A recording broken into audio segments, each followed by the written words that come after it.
Yeah. Leaving out the club with no hoes, it's a dub. You somewhere on house arrest pretending you in love. Exfoliate that nigga that you're with, he a scrub. Like I wanna know what's up, what happened to us? Your new nigga pretend to be the man, he a stud. Like paddock that I had you in was hidden like a flood. Like we was really locked in, we got it out the mud. Like all I got is memories and thinking for the golf course. The house. Oh, we don't like the camera. Oh. We made it to Wisconsin, boys. We touched down. We're here for the next couple days. We got a wedding to go to tomorrow. Here just visiting the fam. Nice little change of scenery. It's cold outside. It's like probably 50 degrees right now. We're here for the weekend. Nice little chill weekend. Marty, can you even get up there by himself? Yeah. Can he? Yeah.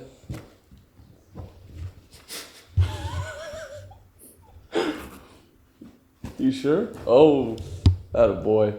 Bro, we've been craving Culver's. Culver's is like a Wisconsin originated thing. This dude has been craving Culver's. And then he got me to start craving it because we're sitting at the fucking airport waiting to get on our flight and this dude's just watching Culver's mukbangs.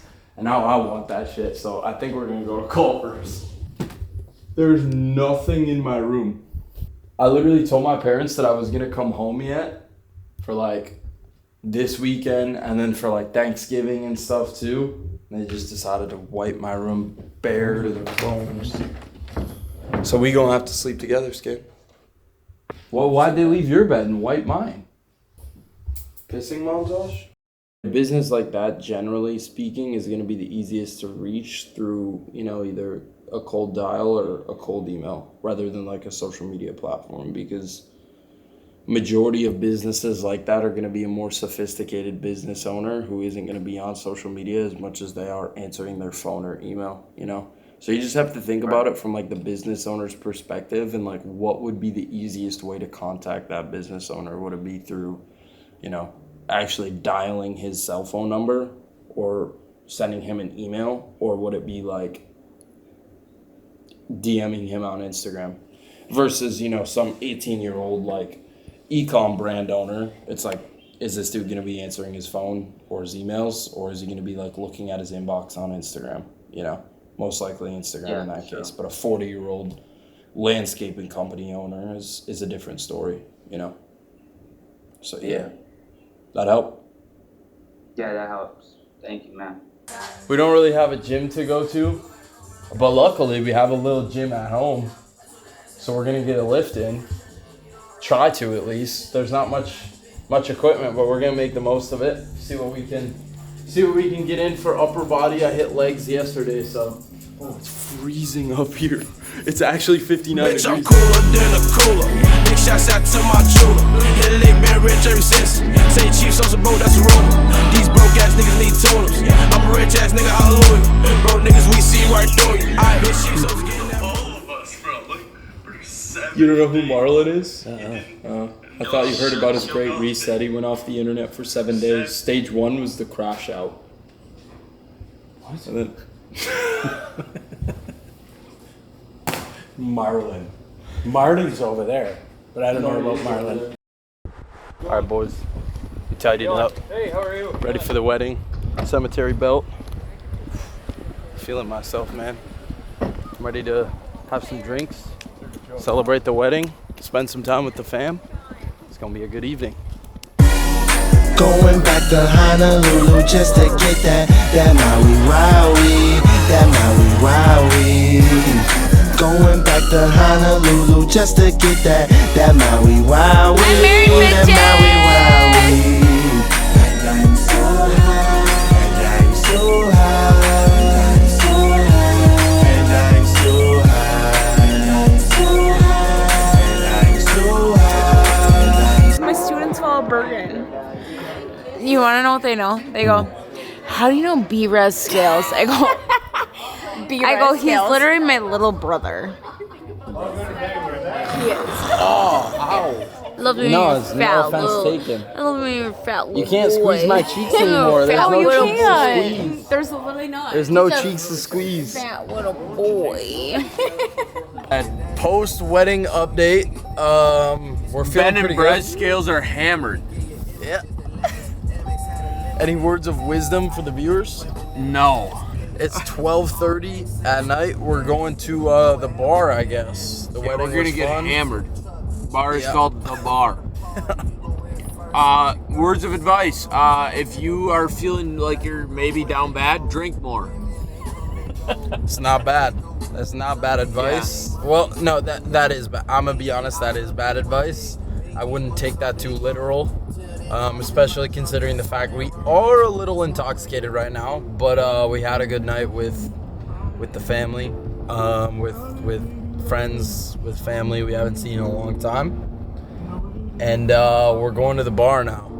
Yeah, and I don't think Scan's ever driven a vehicle before based on the way he's driving. Ken, what do you have to say about that, bro? You're just saying that because I'm fucking Chinese. No, that's not it.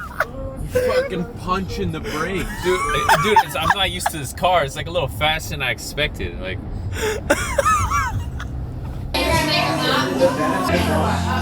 I already grilled the butt.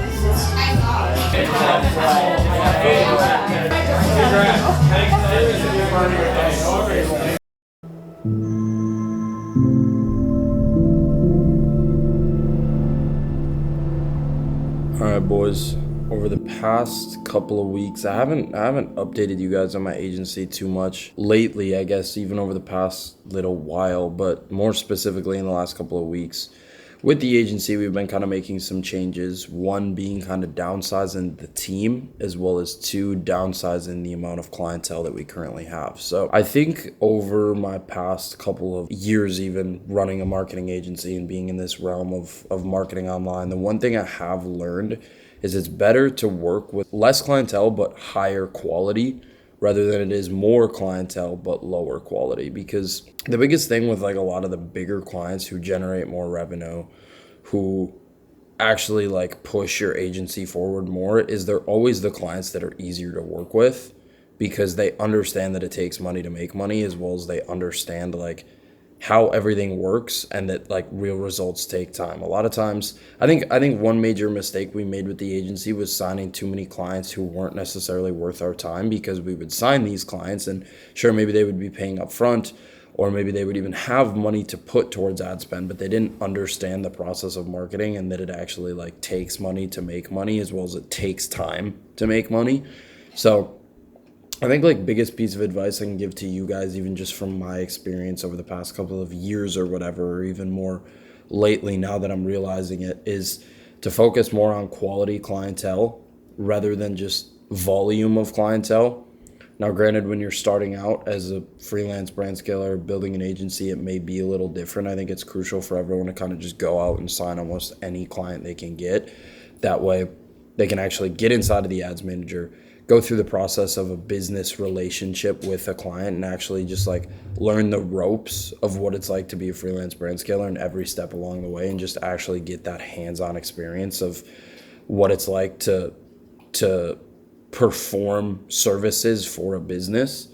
But as you kind of start to get that experience and you have that leverage to where you can kind of start to be a little more picky with who you're actually signing, set a frame of who is worth your time and who's not. I see a lot of people get into freelance brand scaling and off the rip sign clients that aren't necessarily worth their time. But as a beginner, like I said, that's okay, because it's crucial for you to actually get that hands-on experience, get inside of the ads manager, just communicate in a business relationship. But as you get to a stage like mine, obviously you want to start to be a little more selective over who you actually should be signing, who's worth your time to sign, and who's necessarily not.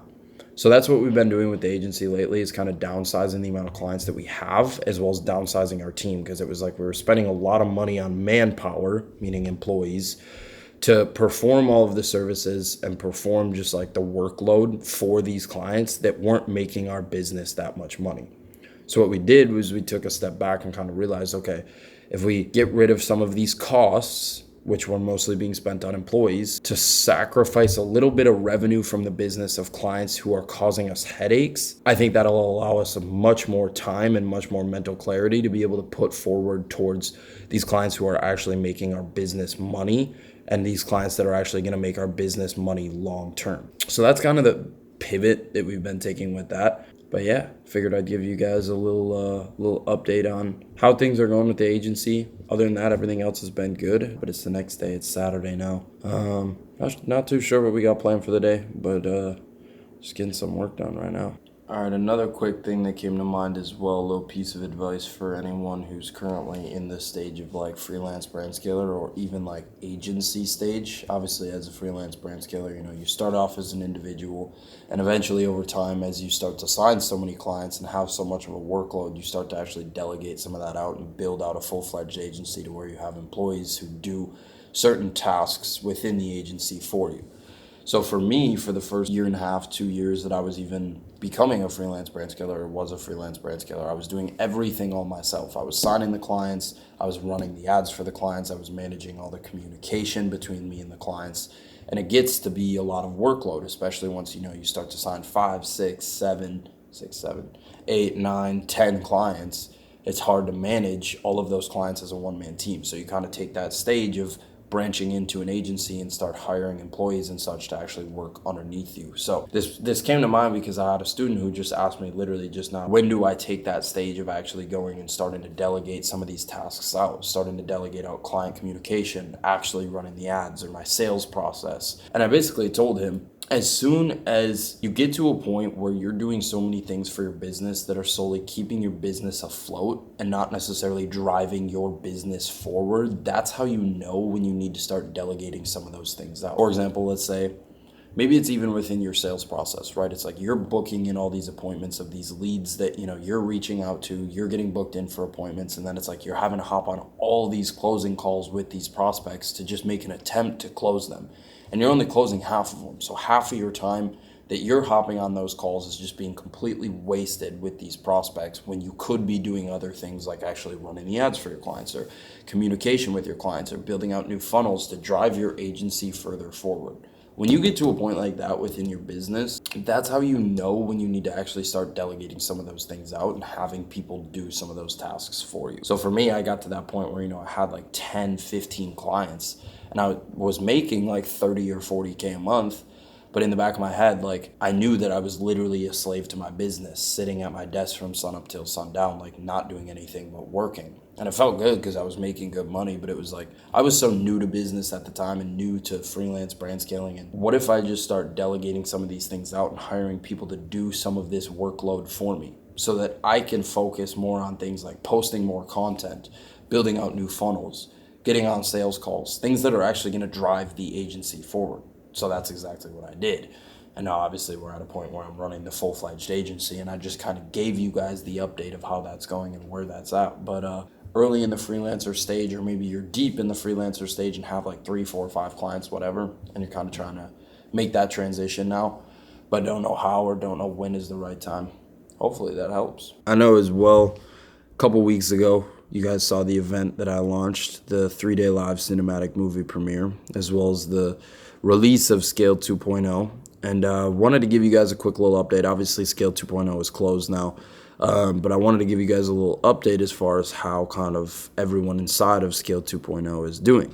I think it's been about 2 weeks since we've launched this program, and it has been absolutely fucking crushing. Just continuous first client sign, first client sign, first client sign, just posted all over the Wins channels, and it just keeps on going. So Scale 2.0 has been a pleasure to be running so far. It's been a pleasure to see all the people succeeding inside of it, all of the results that it's been bringing in. And I'm super excited to see where this is continuing to go. Check this out, boys. 100K in 12 days.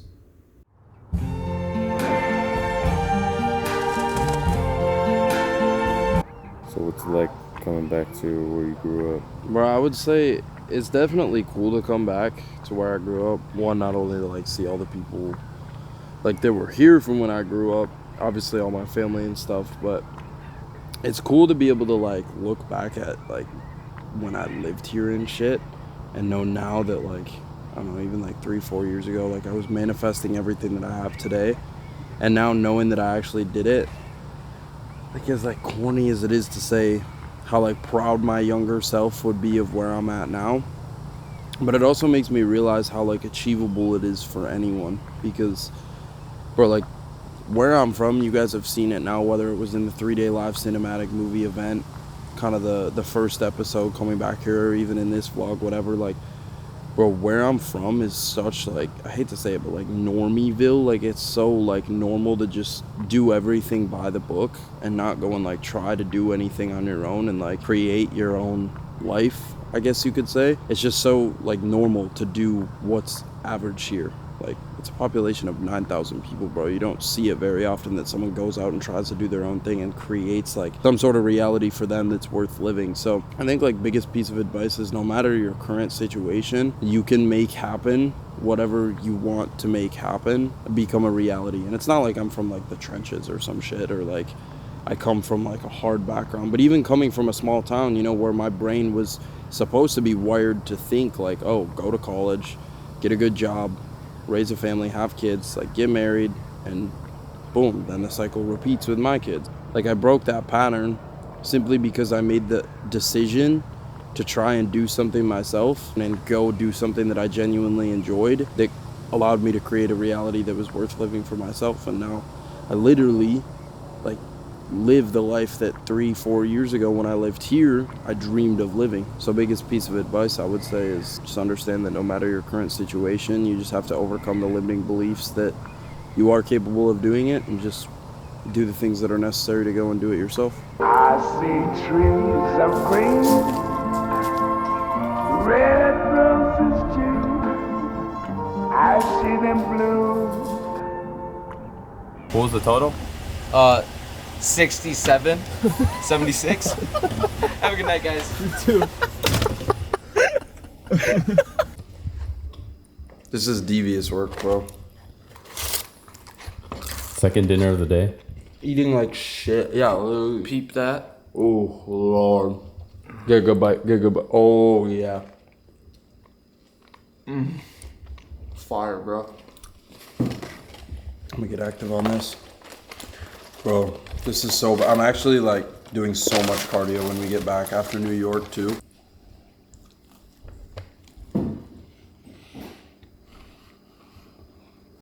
Alright boys, it is the next evening. We forgot to vlog when we made it to the airport in Minneapolis, because we had to go from Wisconsin to Minneapolis to fly. And now we're in New York. We just landed in New York. We're about to film a vlog here for y'all, so we're about to wrap this one up, start the new one.